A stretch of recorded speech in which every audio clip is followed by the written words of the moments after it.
Have you ever wondered what it would be like to hear God's voice? To witness something so extraordinary that it changes the course of your life forever? For one man, this wasn't just a hypothetical question. It was a reality that transformed him from a simple shepherd into one of history's greatest prophets. The year is approximately 1446 BC. In the harsh desert landscape of Midian, we find Moses, once a prince of Egypt, now living a humble life as a shepherd. For 40 years, he's been far from the splendor of Pharaoh's palace, having fled after defending a Hebrew slave.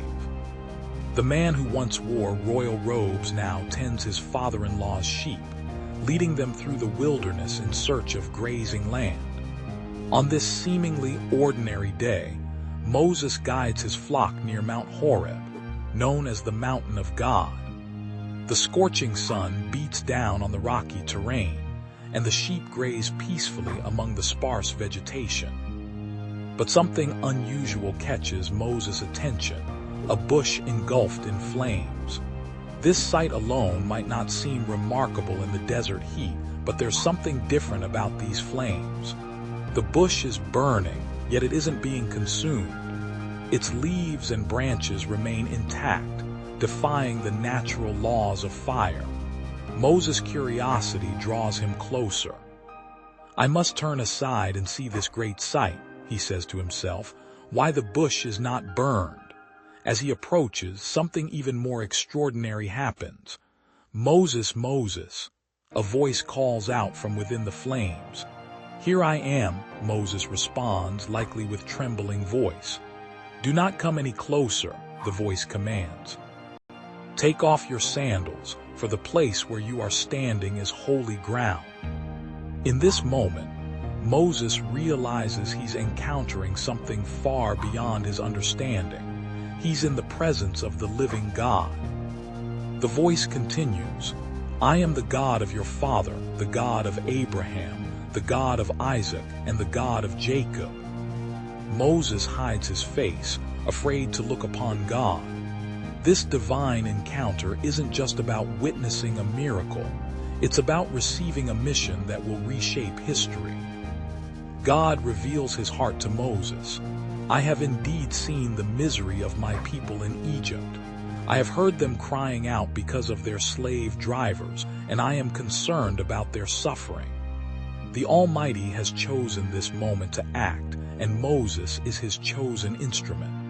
"So now, go. I am sending you to Pharaoh to bring my people, the Israelites, out of Egypt." But Moses, the once confident prince turned humble shepherd, feels inadequate for such a monumental task. "Who am I that I should go to Pharaoh and bring the Israelites out of Egypt?" he asks. God's response is both reassuring and profound. "I will be with you." Still uncertain, Moses poses a crucial question. "Suppose I go to the Israelites and say to them, 'The God of your fathers has sent me to you,' and they ask me, 'What is his name?' Then what shall I tell them?" God's answer becomes one of the most significant revelations in biblical history. "I am who I am. This is what you are to say to the Israelites. I am has sent me to you." This name, Yahweh in Hebrew, reveals God's eternal, self-existent nature. He is not just another deity among many. He is the one true God, existing outside of time, unchanging and absolute. This revelation marks a turning point in human understanding of the divine. Moses continues to express doubts about his ability to lead. What if they don't believe him? What if he can't speak well enough? God responds to each concern with patience and power, providing signs and promising to help Moses speak. He even assigns Aaron, Moses' brother, to be his spokesperson. This extraordinary encounter at the burning bush transforms Moses from a fugitive shepherd into God's chosen leader. The flames that didn't consume the bush become a symbol of God's enduring presence with his people, a presence that sustains without destroying. that illuminates without consuming. The implications of this meeting reverberate through history. It sets in motion the exodus of the Israelites from Egypt, the establishment of God's covenant with his people, and the revelation of divine law at Mount Sinai. This humble bush in the desert becomes the stage for one of the most significant divine encounters in biblical history. From this moment forward, Moses' life would never be the same.